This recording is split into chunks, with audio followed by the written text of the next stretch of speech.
who missed it wants the opportunity to watch it again. All right.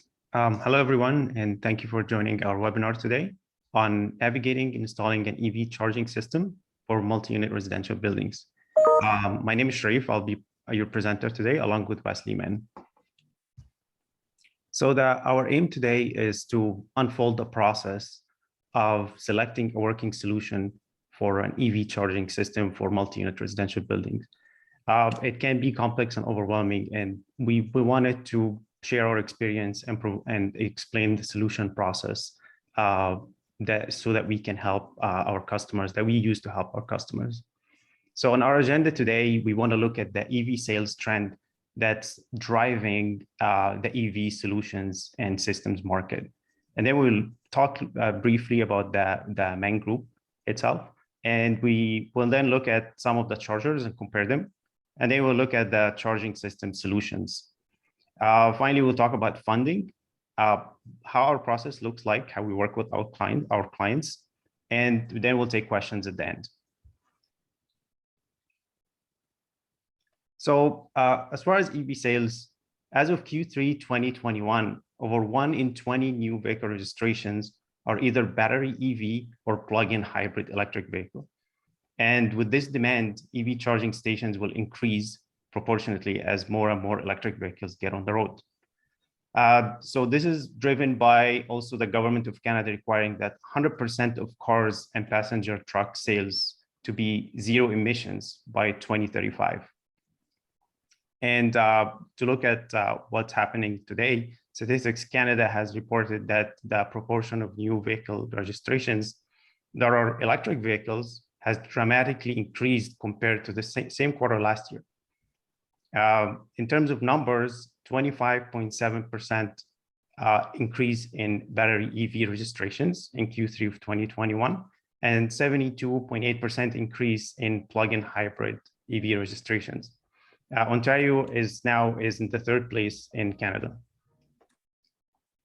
Looking at a graph here demonstrating what happened in Q3, 23,900 cars, almost 24,000 cars were either battery EV or plug-in hybrids. And that's almost 5.5% of all cars registered in Canada.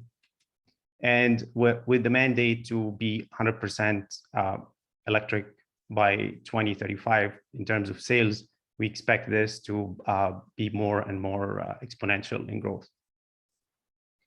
So what do our clients ask us? That we aim today to answer some of these questions. We get questions like, how many chargers should be installed in my building?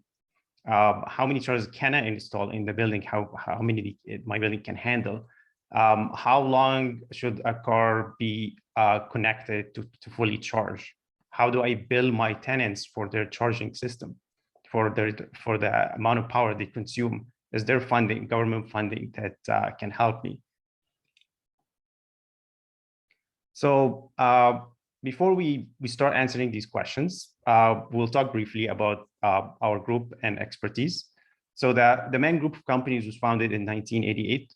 Our services include a consulting group, and this group is focused on sustainable strategies, and it's led by our professional engineers. We also have a project management group, and we act as your consultant for traditional tendered projects, and we offer project management services for construction projects. Our construction group is focused on design and build with a mandate that ensures energy conservation and construction services to our clients are at the best possible value. We also have an automation control and monitoring group, and it's focused on providing automated solutions, building solutions for our clients using the best technology for the application. And the monitoring group has a task of delivering emergency dispatch. So this group watches the buildings from our office, and they dispatch emergency response for energy-based events in our customers' buildings. Our expertise include EV charging. Our electric vehicle charging group focuses on solution-based approach that accounts for unique client and building needs for today's and tomorrow's demand in their buildings. Our electrical engineering and services group specializes in electrical works, including engineering and implementation. Our firm has hundreds of installed electrical projects and provides power solutions that follow traditional engineering practices. We also have our energy management group. It focuses when we're working with customers on the energy audit process, and it's the first step in identifying energy savings and energy cost reduction opportunities, reducing greenhouse gas emissions, improving comfort in the buildings, health and safety of the occupants. We also have an alternative energy solution group. We have extensive experience with alternative energy, including solar PV and CHP. On-site generation increases energy reliability and reduces reliance on electrical utility. And because of our experience in HVAC, we are also very well versed in indoor air quality. So it's a growing area of focus for building operators and businesses. And we achieve it through having safe air circulation in their buildings by preventing or reducing the circulation of harmful particles in the air. So I'll hand over to Wes here to start talking about some of the technical aspects, the chargers and the charging solutions. All right, perfect. Thanks, Sharif. Hi, everyone. I'm Wesley.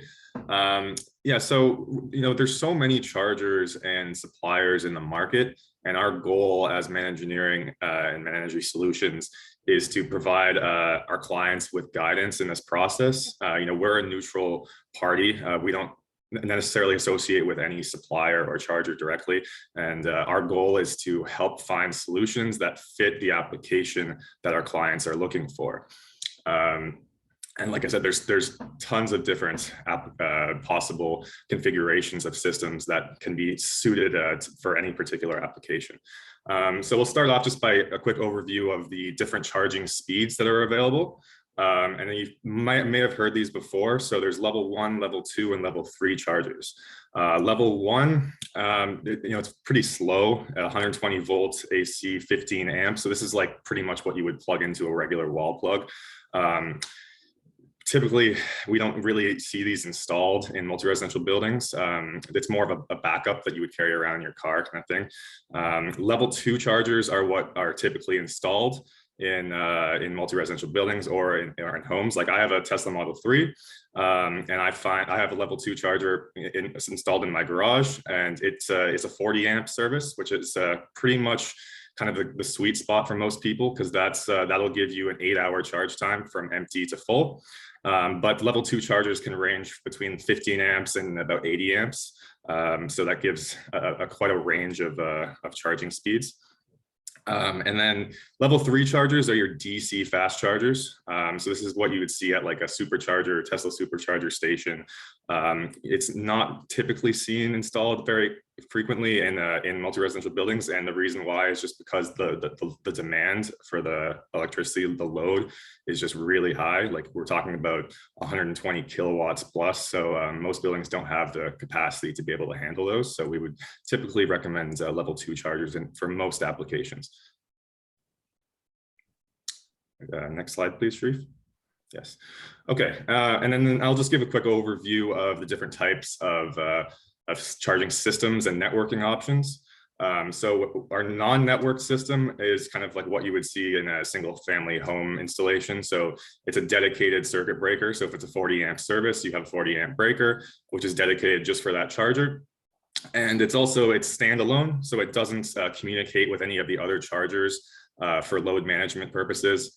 It doesn't have access to the internet, so you can't collect usage data or monitor for problems or balance loads using a power management system, or you can't charge users a fee for plugging them in, for example. And because it has a dedicated feed, it's not really scalable. It doesn't have a power management system, whereas the other options that I'm going to talk about do. So OCPP is a network system. So OCPP is an open source communication standard for EV charging stations. So they're typically like a smart charger that would be connected through OCPP to a cloud server. And this is generally handled by a third party, and they can provide payment solutions directly to the users. And this can be like a pay-as-you-go type system. And then we're going to talk about like a central metered and power management panel. So this would typically use, it wouldn't be smart chargers. You know, you'd have your standard dummy chargers, and they would all be hardwired to a central controller. So this would be like located in the parking garage or in the building somewhere. And this would actually be connected to the internet, and you could handle your payments through that central controller. And that central controller can also manage the power distribution to the chargers themselves to provide load management. And Sharif, next one, please. Okay, so this is just a kind of a network overview for like an OCPP system. So on the bottom left there, you can see that the charger themselves, which would be charging the cars, and then the OCPP system would connect through the internet to like a cloud server, and then the cloud server can handle your like integration systems. Like you can have a third-party payment solution, or you can have an app that you can manage your or monitor your consumption of your charger in real time. So these are like the solutions that are available.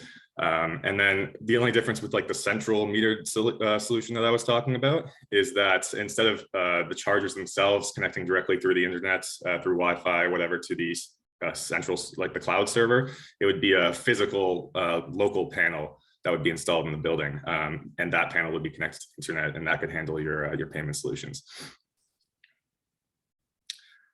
Okay, just going to do a quick pros and cons for the different types of systems. So like your non-network systems, so this is kind of like what you would typically see in a single family home. Obviously, it's the lowest cost to implement, but like I said, it's not scalable. The reason being is it's like you have a 40 amp dedicated breaker for that charger, and whether or not it's being used, it doesn't matter. That 40 amps is still reserved, just because if you have 200 amps available in the building, and you have 40 amps dedicated for each charger, even if they're not being used, the building has there's no load management. So we don't know if those chargers are being used. They have to be reserved, that 40 amps, just in case they're all being used at once. You don't want your building to trip the main breaker. So it's not really scalable. You're going to find if you're going this route with a non-network system, you're going to run out of capacity very quickly. So for larger systems, in multi-residential buildings, that's why we're typically going with some type of network system that has power management. So like the OCPP system, it's typically like a pay-as-you-go type of solution. That's generally the application that we would recommend for this. So this would be applicable for like a visitor parking or some type of public parking where you have multiple users that are going to be using the chargers. It's not necessarily one tenant. So that's kind of the best application for these types of systems. And then when we're talking about a central metered panel, that's when you have like one dedicated tenant. So you have the tenant would reserve a charger for their parking spot. And so you only have one user.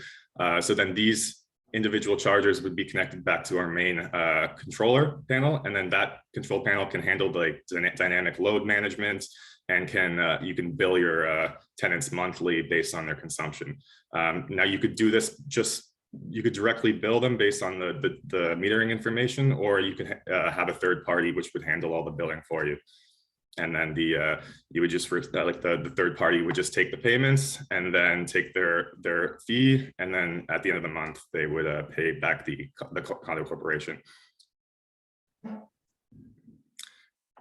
Yeah, so I talked about load management systems. So the way that these systems would work is, and like this is what I was talking about, where when you get into larger systems, you really need a load management system to ensure that you're not going to be exceeding the capacity of the building. So there's two components. So first, like the load management system would be can monitor the real-time energy consumption of the building. So when everyone's coming home from work at 6 o'clock and plugging in, and they're also going to be using all their in-suite power, you're going to find that the capacity of the capacity of the building is going to be much lower during these peak times because just of the usage of the building. So, there might be less power available for the EV chargers during these times, but in the middle of the night when the building's not using very much power, that's when there might be a lot of spare capacity for the EV chargers. The EV chargers are going to be the lowest priority for the building, obviously, because you need to maintain all the other systems in the building. So this system is just going to make sure that we're never exceeding the amount of available power that the building has. And like this limit, because a lot of building owners are worried that they're going to have to upgrade their service for their building. And with these types of power management systems, we can fit a lot of chargers in a building without having to upgrade the service, just by making sure we manage the power consumption. And then, after we manage, we monitor the load, the capacity that the building has available. Then we would tell the chargers, okay, you only have 200 amps right now. And then the system would manage how much energy the chargers are using. There's two methods for this, like load shedding, which would be it's like a first come first serve system. So the first person to plug in, they get to charge first, and the last person that plugs in, if there's not enough available power, then they won't be able to charge until the first person is finished. So that's a load shedding system. We're moving a lot more towards a load sharing system now, which is everyone is able to charge at once, but it just reduces the speed of the charging for each charger equally.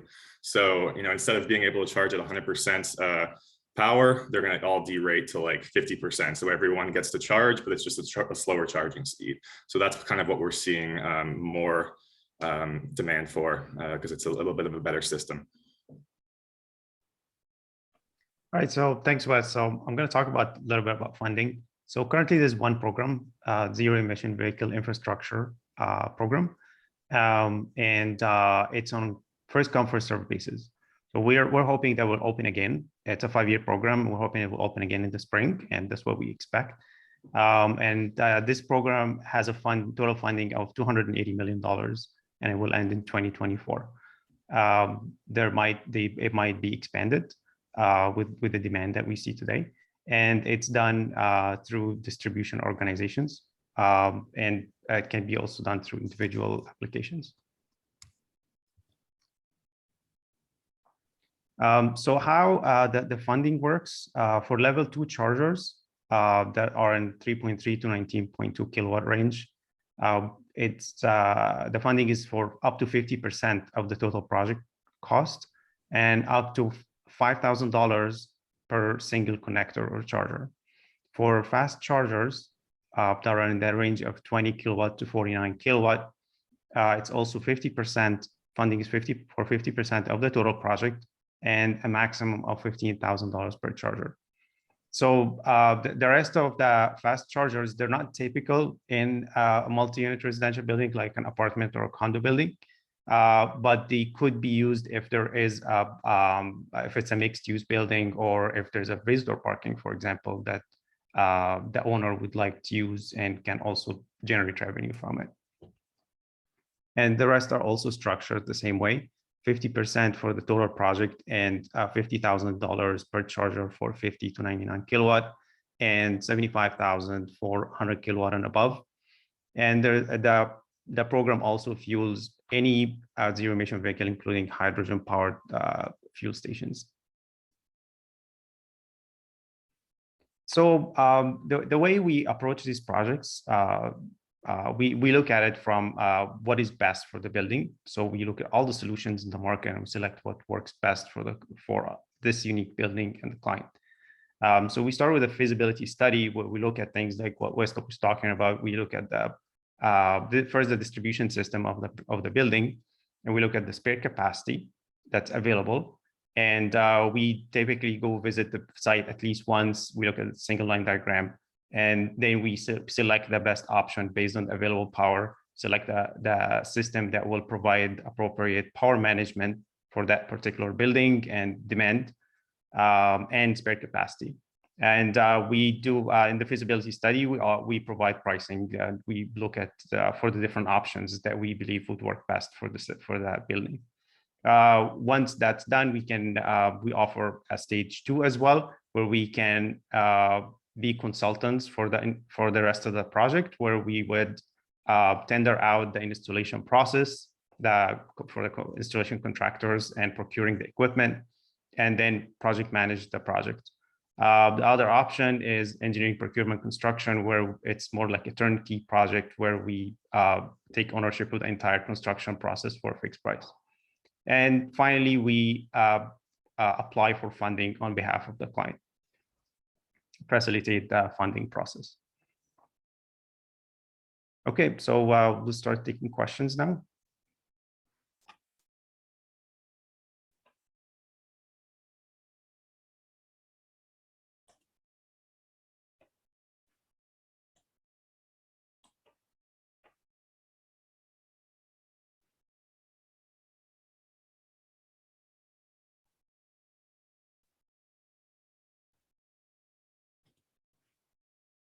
All right, so you can put your questions, type them in the Q&A, or if our mics are open, we can take them live as well.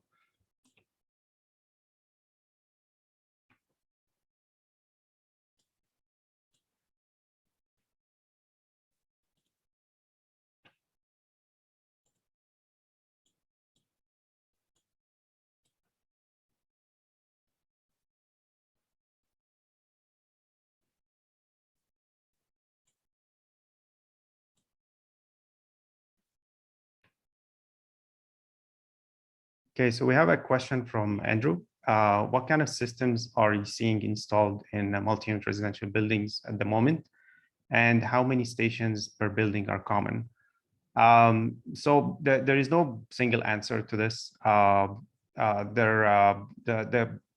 systems can vary. It really depends. What we look for is a system that has a low operating cost in the long term, and that's typically is the best option or the better option for condo building, for example. In an apartment building, it might be a mix of smart chargers plus smart chargers that can be easily exchanged between different tenants, or a communal charger where it would be different from a charger that does not have the capability of doing point of service charging. How many stations? We see a lot of people starting with about 20, and then the expand. So when we're looking at solutions, we consider scalability as part of our analysis and selection.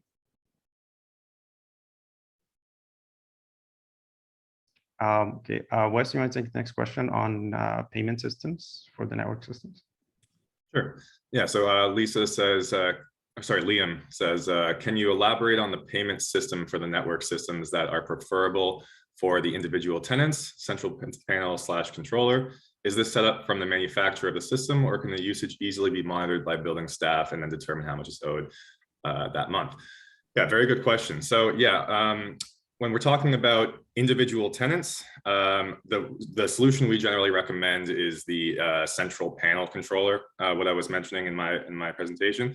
So this it can give the control directly to the building owners or property management, because really all it's doing, this central controller, is it's hardwired to each of the individual chargers, and it's metering them. So this metering data is available to the building, so they can bill directly to the tenants. There's also, since it is connected to the internet, there are third-party solutions which can manage this process for the building and do the monthly billing to the tenants. But it's really your choice. Like you can handle it. The building can handle it themselves, or they can pass it off to a third party.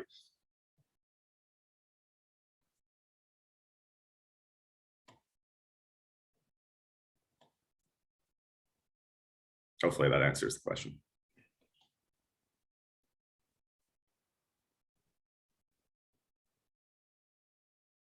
Yeah, I mean, like what I was talking about. So that's more for when you have like an individual tenants that's looking for their own charger. Just when we're talking about multiple tenants sharing a charger, or like some kind of like in a visitor parking situation, that's when you potentially want to go with an OCPP system where you have a smart charger, which is pay as you go, and that's just communicating directly with like a cloud client software, which will handle all the billing.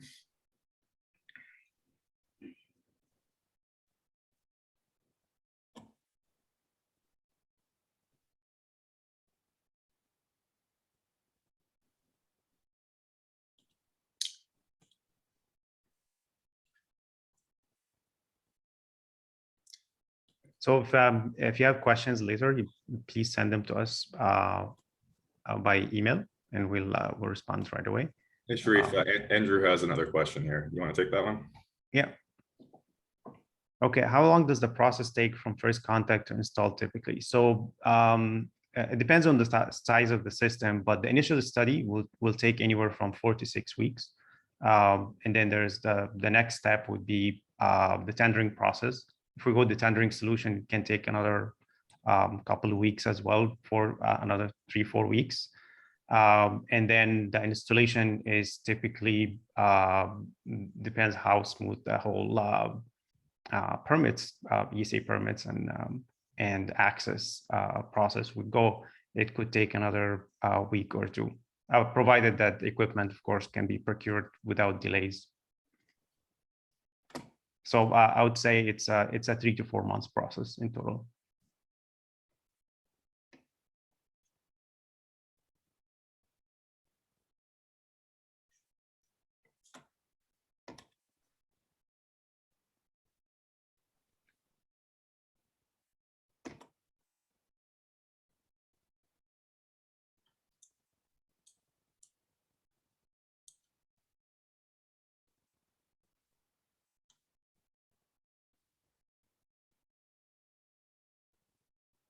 Sharif, you want to take that question? Right, for from Liam, for the scalable systems, many property managers are looking to start small and add on over time. Are the current offerings fairly easy to scale from the same central hub, central panel system or network system? Or will they be expected to conduct upgrades as they look to add more chargers? Essentially, what are you seeing for longevity for the current product offerings? So okay, so let's talk about the central panel system. So if the central panel system initially can operate standalone with available power that's supplied to it, in terms of scalability, additional panels can be added, and then they will be connected together and connected to a central management panel that will coordinate the power supply to the different panels. So it's a modular solution. It's not complicated to expand. The good thing about it is that all the tenants, they share the initial cost in a condo situation. For an apartment building situation, it really varies how the owner want to handle this. If they think that they want to provide a certain number initially to accommodate current demand and then scale it up as the demand increases, or do you want to provide or do you want to add more or have a larger number of chargers initially to maybe increase the property value or attract more tenants?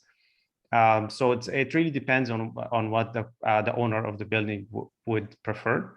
But in terms of scalability, with either solutions, it's fairly simple. It will, because the network solution, whether it's OCPP or panel, they both require some construction, of course, to run the wiring and connect to a transformer and a panel, electrical panel, and both of them would pretty much require the same amount of effort to expand the system and provide additional power to more parking stalls. They're both expandable. They're both scalable. Like I said, like the operating cost for the OCPP or Wi-Fi network requires it's more expensive to run compared to the panel system, but the panel system is more expensive to install initially. So there's a little bit of trade-off. Both systems work. The smart charger system may be more convenient for changing tenants quickly, where the tenants do not bring their own chargers, and you need to have the tenants be able to pay on the per use. Or if the panel system is used, then you get charged monthly. So, but in terms of scalability, they're both scalable, and they don't require massive investment. Yeah, I just want to jump in here and say, you know, typically what we would recommend to start off with is doing a survey of your building. You know, because like you said, you want to start small, but you never know. You might have a lot of interest in the building, especially now. A lot of people are considering switching over to EVs, but they know they don't have a charger available, so that's maybe holding them back. So what we generally recommend is to do a survey of the building and to gauge the interest, and then the initial capital cost of installing the first panel can be shared among the people that are interested in getting a charger.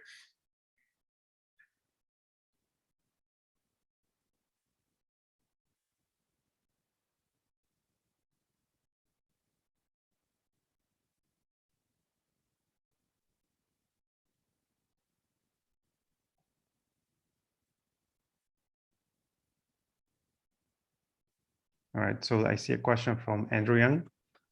Do you work with EV charging manufacturers or suppliers directly? Do you have a preference, or are you open to new systems on the market to have more options and make recommendations based on the client's requirements and wants? So yeah, good question. So we approach all projects from a neutral standpoint. We pick the system that works better for the client based on their objectives and for the building itself based on the available power. So we look at all options. Yeah, we're constantly meeting with suppliers in the market, and you know, like every week we meet with the supplier to see what their new products offerings are and to gauge what type of different solutions there are that would work for our clients. So we're very knowledgeable in the marketplace of exactly what's available and how we fit you know, the solutions that are available to the needs of our clients. So yeah, we're entirely product agnostic.